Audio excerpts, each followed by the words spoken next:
There comes a moment in life when the veil is lifted, not by force, not by desire, but by necessity.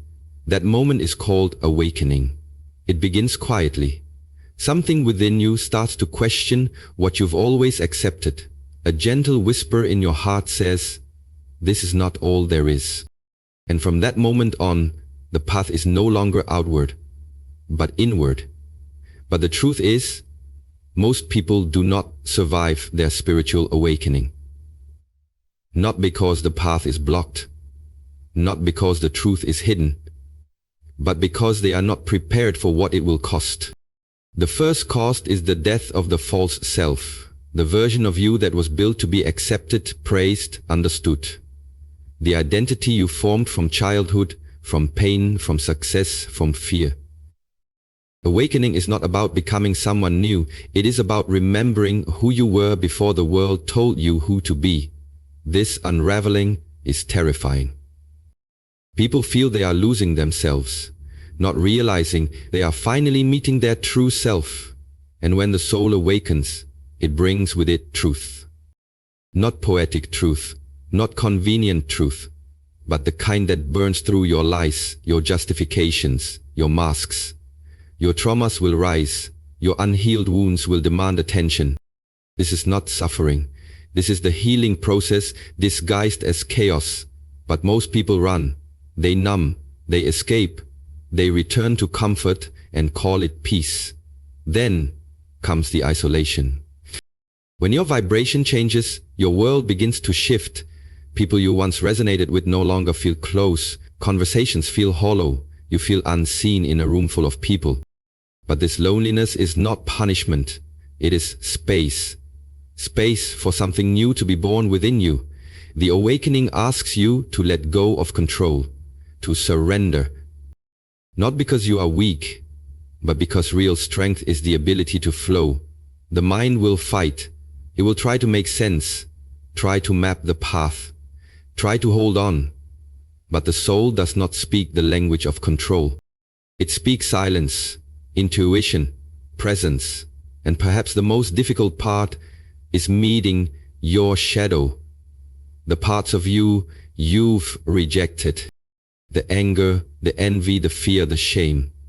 Spirituality is not about escaping the dark. It's about becoming whole, without judgment, without labels. When you hold your shadow with compassion, it loses its power. But people want light. They want peace. They want bliss. And when awakening doesn't give them those things quickly, they believe something is wrong. They abandon the path, not knowing that this very discomfort is the gateway to the light they seek. Because awakening is not an event. It is not a peak. It is a process, a dismantling, a shedding, a quiet revolution of the soul.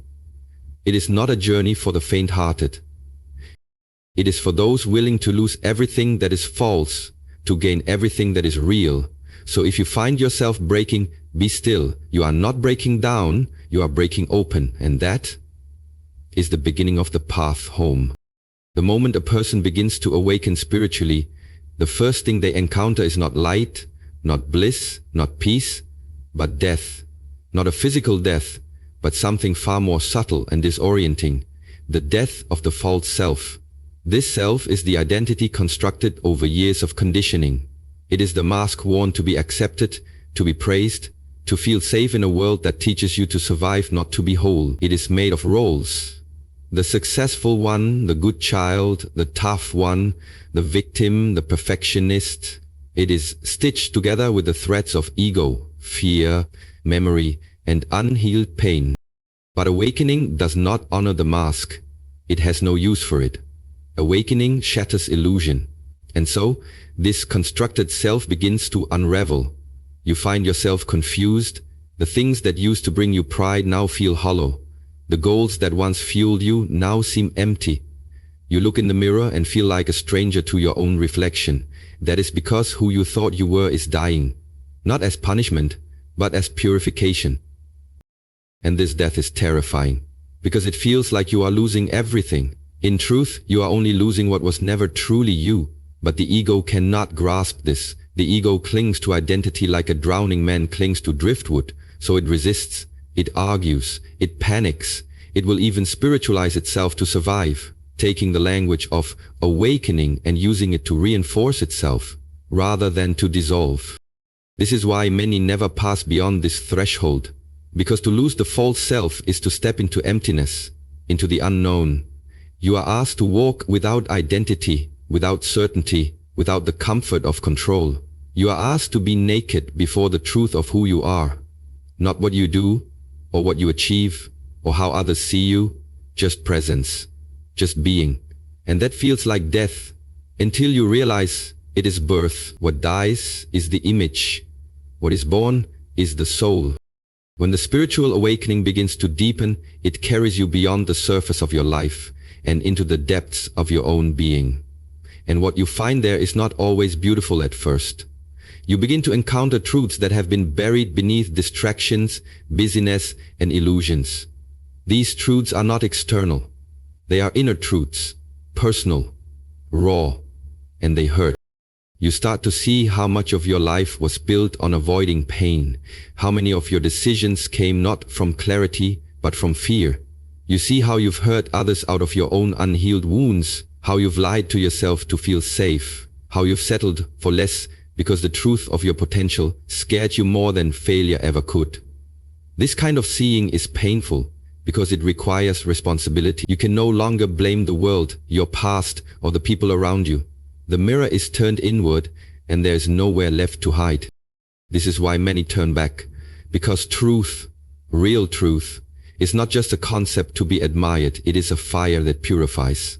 It brings to light every fracture you've ignored, every suppressed emotion you've buried, every unresolved memory you've chosen to forget. The awakening doesn't create pain. It reveals what was already there, silently influencing your life from the shadows. Suddenly, the anger you've projected outward begins to show its roots. Fear of rejection, of abandonment, of powerlessness. The sadness you carried but never named begins to surface. The grief of a soul that has lived divided, disassociated, distracted. The anxiety you thought was normal reveals itself as the voice of a self that never felt safe being authentic. This is the sacred breaking point, and only those who are willing to feel without running, who are willing to face without defending, begin to pass through this stage. There is no healing without truth, and no truth without discomfort. But if you stay present in the pain, something begins to happen. The same pain that once felt like punishment begins to feel like release. The tears you shed are no longer signs of weakness, but cleansing. The heaviness in your chest begins to soften. You are not being punished by truth, you are being freed by it. And in that sacred moment, you begin to understand. The truth hurts not because it is cruel, but because it breaks down everything that is false. And that breaking is love in disguise. As the spiritual awakening unfolds, one of the most misunderstood and difficult stages emerges, the isolation phase. It doesn't always begin with silence or solitude. Sometimes it begins with a subtle disconnection. You're still surrounded by people, still going through the routines of life, yet something feels distant. The conversations that once felt engaging now feel shallow. The environments that once energized you now feel suffocating. The people you used to feel close to, friends, family, even partners, begin to feel foreign. It's not that they've changed, it's that you have. As your consciousness begins to expand, your frequency shifts. What once resonated no longer aligns. And this shift doesn't always come with immediate replacements. There's a gap, a void between who you were and who you are becoming. And in that space, you find yourself alone. This solitude isn't chosen. It's not the peaceful retreat that many romanticize. It's the ache of being unseen, the confusion of not being able to explain yourself, the grief of outgrowing places, relationships, and identities that once defined you. It's the painful realization that you can't return to what once felt like home because that home was built for an earlier version of you, a version that no longer exists. Most people fear this phase because it feels like abandonment, but it is not punishment, it is preparation. The soul retreats not to escape life, but to realign with its true rhythm. In isolation, distractions fall away, the noise fades, and in the silence, the voice within becomes clearer. This is where real clarity is born, not from the opinions of others, not from books, not from teachings, but from the direct experience of being with yourself. But this space demands discipline. Without self-awareness, the mind can spiral into loneliness, depression, or the temptation to return to the old just to feel connected again. But the isolation is sacred. It is a cocoon, not a coffin. A sacred pause before rebirth, a time when the soul reorganizes itself, shedding what no longer serves, and opening space for what is yet to come. If you endure it, not by fighting it, but by surrendering to it, something powerful begins to awaken inside you. You stop searching for validation, you stop performing for acceptance.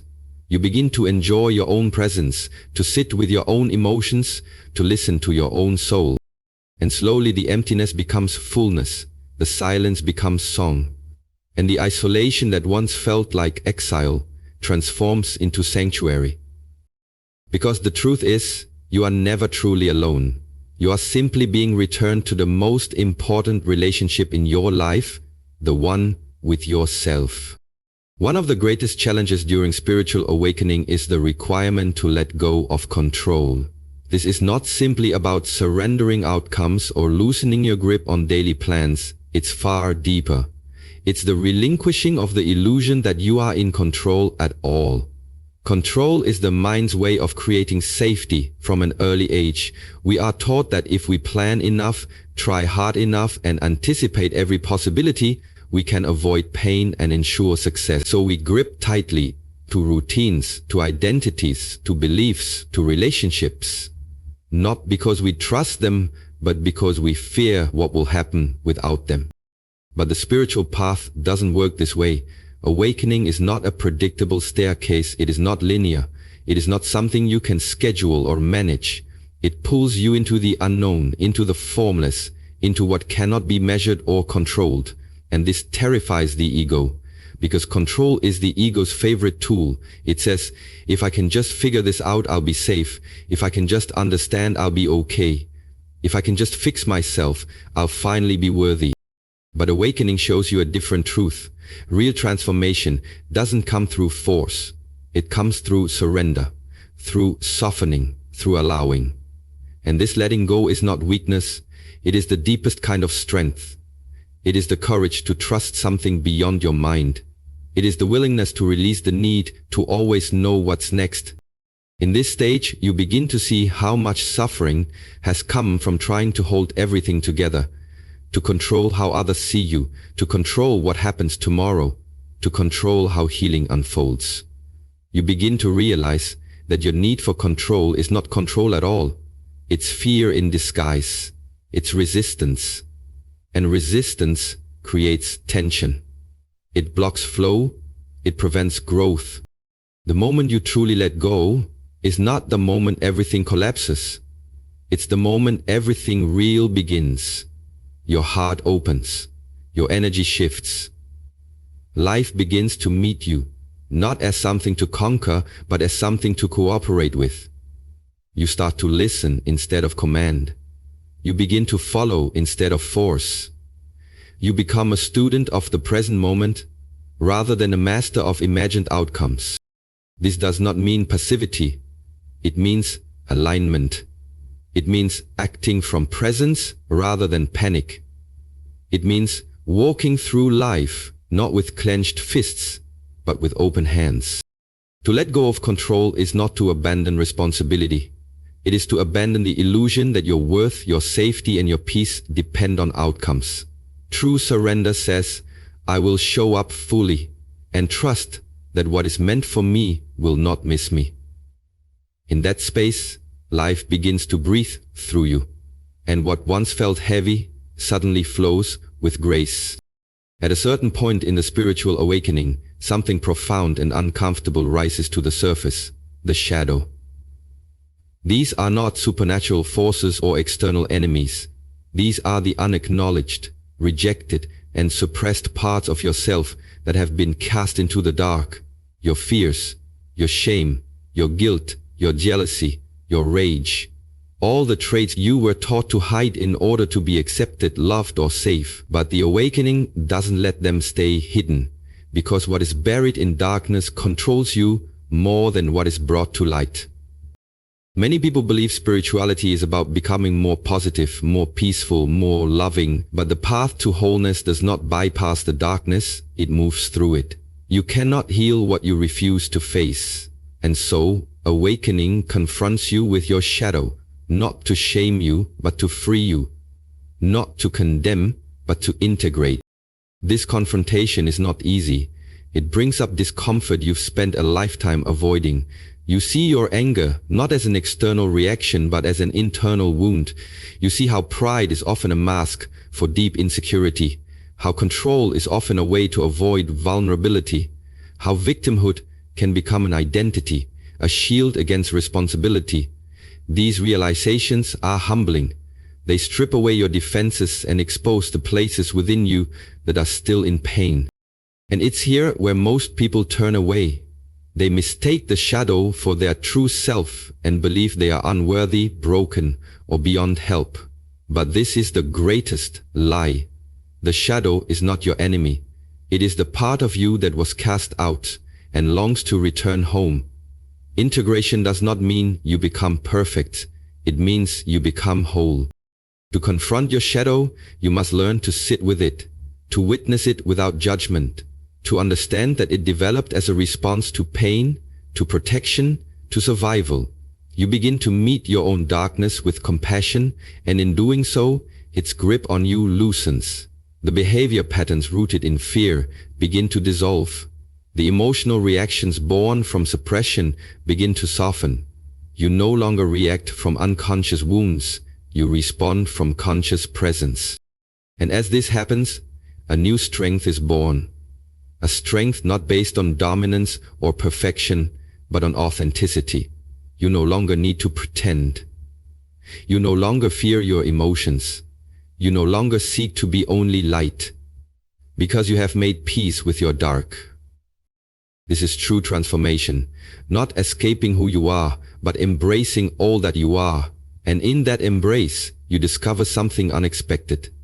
The shadow was never there to destroy you. It was there to return you to yourself. In a world obsessed with results, speed, and measurable success, one of the most difficult truths of spiritual awakening is this: there is no quick destination, no final moment when everything becomes perfect, no single breakthrough that makes the rest of the journey effortless.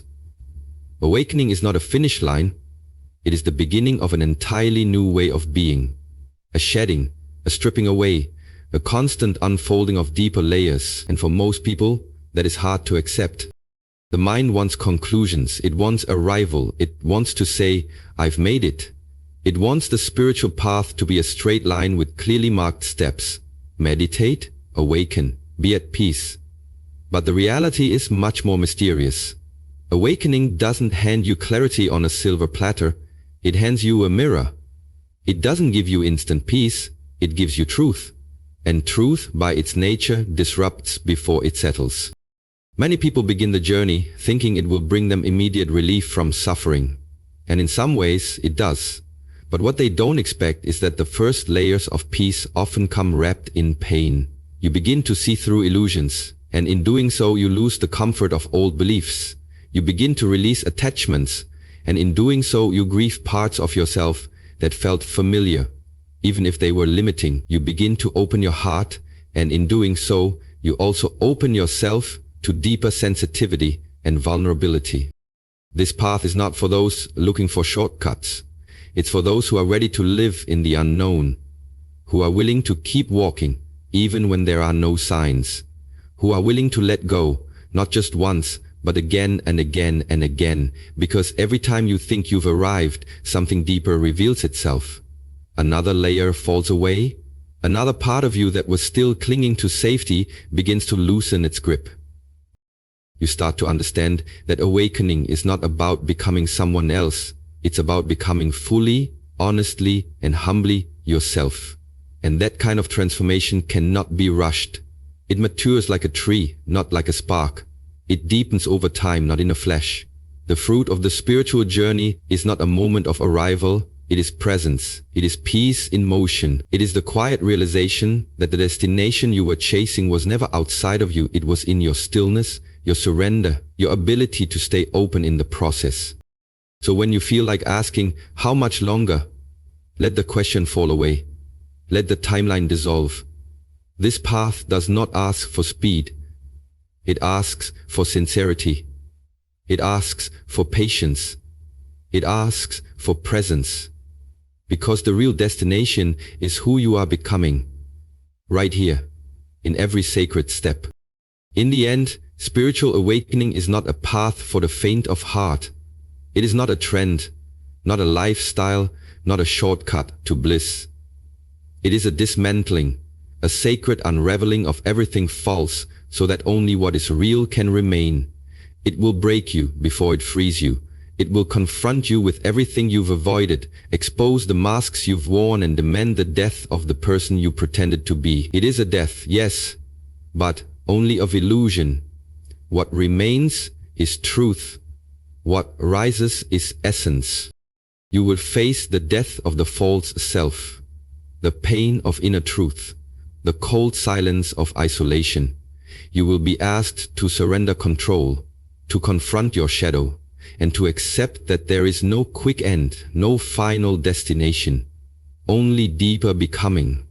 And that is why most people don't survive their awakening, not because they can't, but because they resist, because they mistake discomfort for failure. They flee from the fire, not knowing the fire is the very thing that purifies them. But for those who stay, for those who endure the silence, who surrender the ego, who dare to look at themselves fully, there is something waiting. Not perfection, not a polished image, but authenticity, peace, wholeness. You stop striving to become someone else and start remembering who you've always been beneath the noise. So let the awakening do its work. Let it strip you down. Let it humble you. Let it silence you. Let it show you what no external path ever could. That the temple, the teacher, the truth were always within. You don't survive spiritual awakening by avoiding the fire. You survive by becoming the flame.